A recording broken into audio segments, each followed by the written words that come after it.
आप कहीं जाओगे नहीं, किसी के घर आप जाओगे नहीं, आपके घर कोई आएगा नहीं।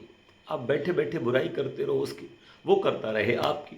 आप बोलते रहो कि हम बहुत अच्छे हैं, वो बोल रहा है हम बहुत अच्छे हैं। इससे कुछ नतीजा निकलेगा क्या? यही हाल हो रहा है हम आर्य समाजियों का, आर्य समाज का। आर्य समाज का प्रचार होता है, उपदेशक बुलाए जाते हैं और उपदेशक को उसी चार दीवारी के अंदर बने एक हॉल में बिठा करके वही श्रोता, कोई 50 साल से आ रहा है, कोई 60 साल से आ रहा है, कोई 40 साल से आ रहा है, कोई 20 साल से आ रहा है। 50 से नीचे के तो शहरों में मिलते ही, नौजवान नहीं मिलते, बच्चे नहीं मिलते, स्त्रियां बेटियां नहीं मिलती, बस वृद्धा माताएं मिल जाती हैं, वृद्ध मिल जाते हैं। उनके बीच में उपदेश हो तो क्या उपदेश, केवल खाना पूर्ति हो रही है, केवल लकीर पीटी जा रही है कि जी हमने वेद उपदेश करा लिया, हमने वेद कथा करा ली, हमने अपना वार्षिकोत्सव कर लिया। कृणवंतो विश्वमार्यम नारा दिया जाता है ना? क्या इस नारे को इसी विधि से सार्थक करोगे? जब तक आर्य समाज अन्य लोगों के यहां नहीं जाएगा, हमें जाना पड़ेगा, तमाम उन पौराणिक मठों में जाना पड़ेगा, मंदिरों में जाना पड़ेगा, उनके यहाँ जाना पड़ेगा और जाकर के हमें उनसे मिल कर के हमें अपनी बात कहनी होगी। लेकिन उसके लिए हमें कहीं ना कहीं थोड़ा सा कुछ चीज़ों में समझौता करना होता है, जैसे हमारे कुछ उपदेशक कर लेते हैं। और वो थोड़ी उनकी व्यवस्था होती है कि अपनी बात तो कहीं जाकर के अगर कहेंगे तो कुछ थोड़ा सा तो भाई जिसकी शादी में जाओगे उसकी थोड़ी वो तो जयकारा करना ही पड़ेगा जी। तो इस तरह से अगर हम वहाँ चले गए और जाकर के हमने अगर कहीं हमारे उपदेशकों ने थोड़ा सा जो है ऊपर ऊपर से कुछ गीत कर लिया, कुछ संगीत कर लिया, कुछ उनका भाई भाव था, कुछ आरती वारती, तो वो थोड़ा सा हाथ में ले लिया और उसको फिर हाईलाइट कर दिया जाता है कि आर्य समाज के विद्वान पाखंडी हो गए हैं, आर्य समाज के विद्वान तो जो है वो पतित हो गए हैं, आर्य समाज को बर्बाद कर देंगे, इनसे ही आर्य समाज को खतरा है। आप मुझे बताओ, ये जितना भी आर्य समाज है, आर्य समाज के अधिकारी हैं, क्या ये सब आर्य समाजी हैं? दिल से सोच के बताना, व्यवहार के धरातल पर बात कर रहा हूं। 90% वर्तमान में आर्य समाजी पौराणिक हैं, पौराणिक धरातल से हैं, पौराणिक हैं। इनके घर में, एक के घर में भी 90% आर्य समाजियों के घर में गुण कर्म स्वभाव मिलाकर के विवाह नहीं किया गया। यहां आज भी जातिवाद माना जाता है, आज भी छुआछूत बहुत कुछ माना जाता है, और आज भी इनके घरों में पंचमहायज्ञ नहीं होते।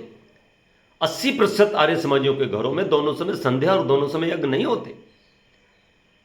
सत्यार प्रकाश केवल किताबों वाली अलमारी में लगे हुए हैं, लाइब्रेरी में लगे हुए हैं, कभी भी उनको खोला नहीं जाता। बच्चों को नहीं पता है कि ज़्यादा से ज़्यादा हमारे बच्चे को गायत्री मंत्र आता है, बड़ी मुश्किल से कोई छोटा मोटा बच्चा गया और उसको गायत्री मंत्र याद करा दिया और सोच रहे हैं कि बहुत बड़ा काम कर लिया। किसी बच्चे को संध्या नहीं आती, 80% आर्य समाजियों के बच्चों को। और कणवंतो विश्वमार्यम की बात, और लगे कुछ लोग ये भी कहने कि भाई खतरा है भजनोपदेशकों को, इसके माध्यम के द्वारा देखो ये ऐसा कर रहे हैं, ये विद्वान ऐसा कर रहे हैं। अरे भाई, तुम अपने घर में उनको बुलाओगे नहीं और उनके यहाँ तुम जाओगे नहीं। जय गुरुदेव या तमाम शांति निकेतन वाले या दूसरे तमाम हमारे यहाँ पौराणिक जगत से लोग जुड़े हुए हैं, मैं सबको बुलाता हूँ अपने यहाँ और सबके यहाँ मैं जाता हूँ। लेकिन भाई साहब, मैं बेचता हूँ फूल और वो बेचते हैं फल, कोई बेचता है बिस्किट और कोई बेचता है हलवाई की तरह मिष्ठान। तो भाई जब मुझे बुलाया जाएगा तो मैं क्या लेके जाऊंगा? मेरे पास मिठाई है ही नहीं, मेरे पास बिस्किट है ही नहीं, मेरे पास और नमकीन वस्तुएं हैं नहीं, मेरे पास तो फूल है, तो मैं तो फूल ही जा करके बेचूंगा ना।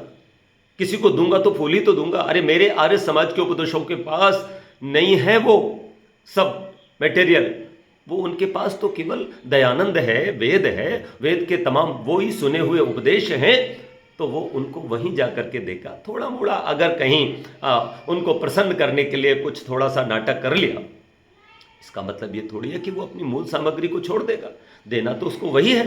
तो इस तरह से पुल बनता है और हम पौराणिक जगत के साथ जुड़ते हैं। सारा जो भी आयोजन होता है वो पौराणिक जगत से ही आता है। वो लोग बड़े श्रद्धालु होते हैं, उनको धीरे से समझाना पड़ता है। एकदम से अगर हम कह देंगे तू हनुमान की पूजा मत कर, तू गंगा मत नहा, ये पाखंड है, तू ये शिवलिंग पर मूत दे, ऐसा भी करने वाले हमारे उपदेशक, इस पर हक दे, तो ये ऐसी चीज़ें कहने से क्या लोग सच में छोड़ देंगे वो चीज़ें जिन्होंने बचपन से ही भाई देखा है? ध्यान रखना, ये जितना भी ईश्वर है, ईश्वर का चिंतन है, ये एक तो विरासत में मिलता है, माता पिता से मिलता है, वो जैसा मिलता है वैसा वो उसको मान लेता है। लेकिन सही मायने में ईश्वर को तो भाई जानना होता है, उसको खोजना होता है, और इसके लिए प्रवृत्ति अलग होती है, और वो कहीं से भी पैदा हो सकती है। एक पौराणिक व्यक्ति भी ईश्वर को खोजने के लिए आगे बढ़ सकता है, और एक आर्य समाजी भी बढ़ सकता है, और दोनों भी नहीं बढ़ सकते। केवल ऊपर ऊपर से सुनी सुनी बातें कह देने से तुम ईश्वर के जो है नज़दीक नहीं पहुंच गए हो, साक्षात्कार नहीं हो गया है। ध्यान रखना, इसलिए व्यर्थ में ये सब कहना बंद करके, अगर कहीं किसी भजनोपदेशक से शिकायत है या कोई भी समस्या है, तो फिर आप उसको सीधे, एक परिषद है उन लोगों की, भजनोपदेशक वालों की, उस परिषद में जाकर के शिकायत कर दो, अथवा उसको सीधे बोलो कि तुम ऐसा क्यों करते हो। तब वो अपनी मजबूरी, व्यवस्था जो भी है बताएगा। उसको आप कहो कि बेटा ऐसा नहीं करना है, बेटी ऐसा नहीं करना है, इस बात का ध्यान रखना है। वो कहेगा जी बिल्कुल ऐसा ही आगे करेंगे, प्रयास हमारा यही है। तो इस तरह से हम एक अच्छा अपना समाज का कार्य आगे बढ़ा सकते हैं, और क्लावंतो विश्व मर्यम का स्वप्न साकार कर सकते हैं। नमस्ते जी, आप सबका धन्यवाद।